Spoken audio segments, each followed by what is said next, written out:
What's up everyone, this is Captain Kirk. What I'd like to talk to you today about is how much money I earned last month as a regional airline captain. As always, if you guys like what you're watching, I ask that you please smash that like button below, comment in the comment section any future topics that you might be interested in, and it also keeps me motivated to keep making these type of videos. Now, before we begin, I just want to make a disclaimer and say that these numbers that I'm going to talk about in this video is just based on my own personal earnings. I understand that these numbers can vary depending on which company you work for. I currently am a regional airline captain flying a jet all across Canada and the United States. I currently live in Canada as well, and so these numbers that I'm going to quote you are in Canadian dollars. I also want to point out that I'm not going to make any comments as to what airline I work for or whether these numbers are considered low or high. It's all going to be dependent upon your personal situation. So if you are single and you live with your parents, then this may seem like a lot of money. But if you are married with kids, it may or may not be enough. So I'll let you guys decide, and you can comment below in the comment section as to what you guys think.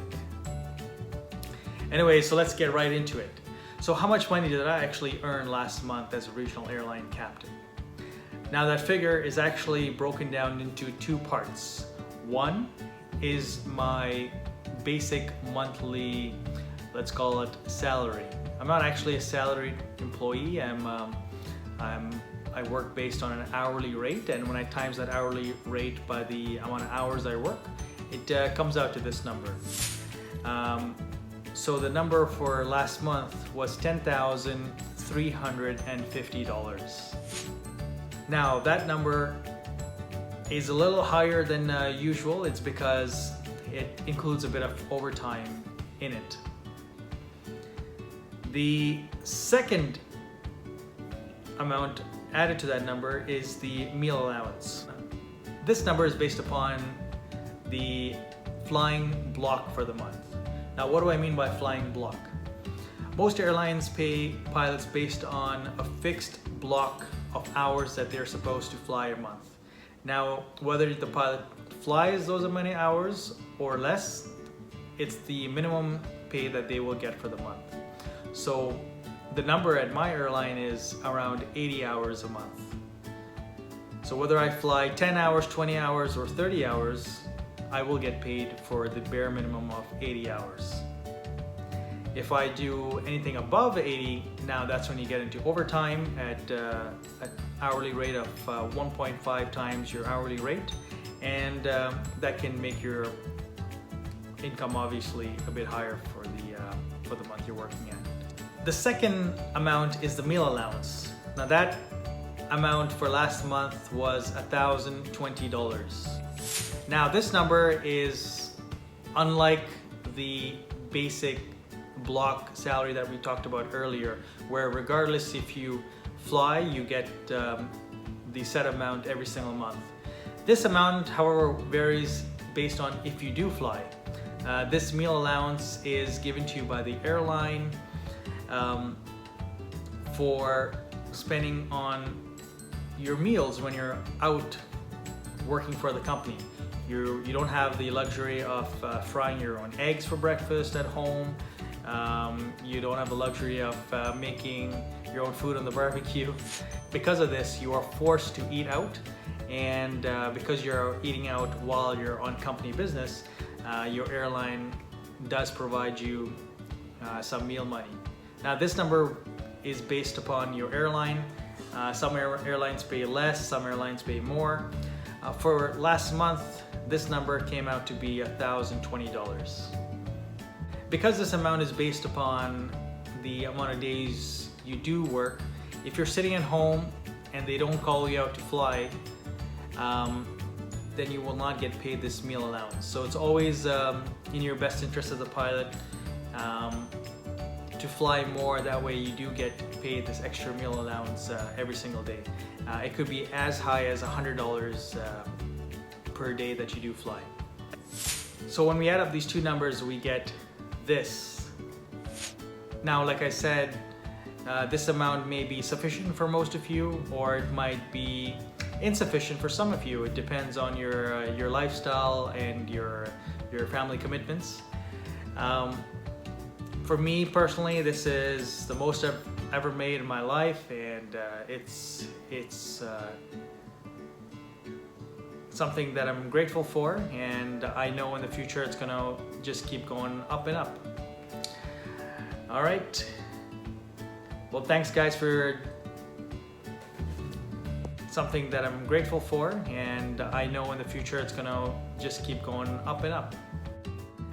The reason I posted this video is because when I was looking at the typical pilot salaries, I typed it in YouTube pilot salaries and a number of videos came up, but to my disappointment, none of those videos actually talked about how much salary that particular individual actually made.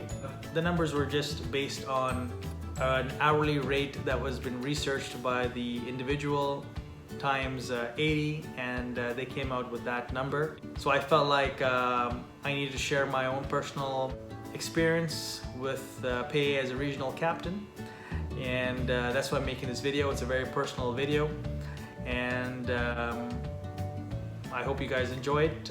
Maybe it was a bad idea to make this video, we'll see, but hopefully you guys enjoy it.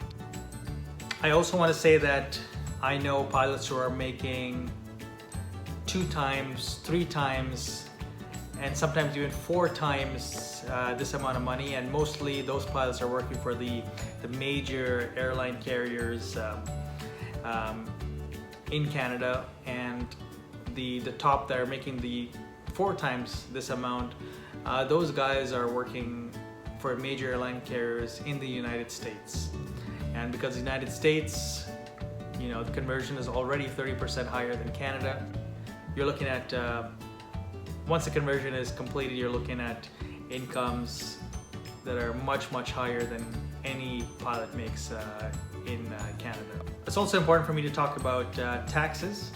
I don't know how old you guys are or what tax bracket you're currently in, but whatever the amount I've quoted to you before, you must deduct taxes. And in Canada, we pay 2 different tax amounts. One is the federal income tax, which is a tiered level tax system, and 2 is the provincial, or I should say, for my American buddies, like the state income tax. And in Canada, we have 2 income taxes we pay. One is the federal income tax, which is a tiered level of tax system where the more you make, the percentage changes. And 2 is the provincial income tax, also known as state income tax for those who live in the United States. When it's all said and done, when you add those 2 together, you're looking at almost 45% deduction from your pay. So, you know, the government does take almost half of what you make, and that's just the reality of it. Here in Canada, part of the money goes towards your healthcare, and it goes towards paying for the old age security for the retirees, you know, once you retire, and it also goes towards maintaining the roads in the winter time and for national defense. So I understand tax is a very important thing for the government and for us to talk about, because it does affect your overall returns. Anyways, if you guys enjoyed this video, once again, please smash that like button, comment below, and we'll talk to you guys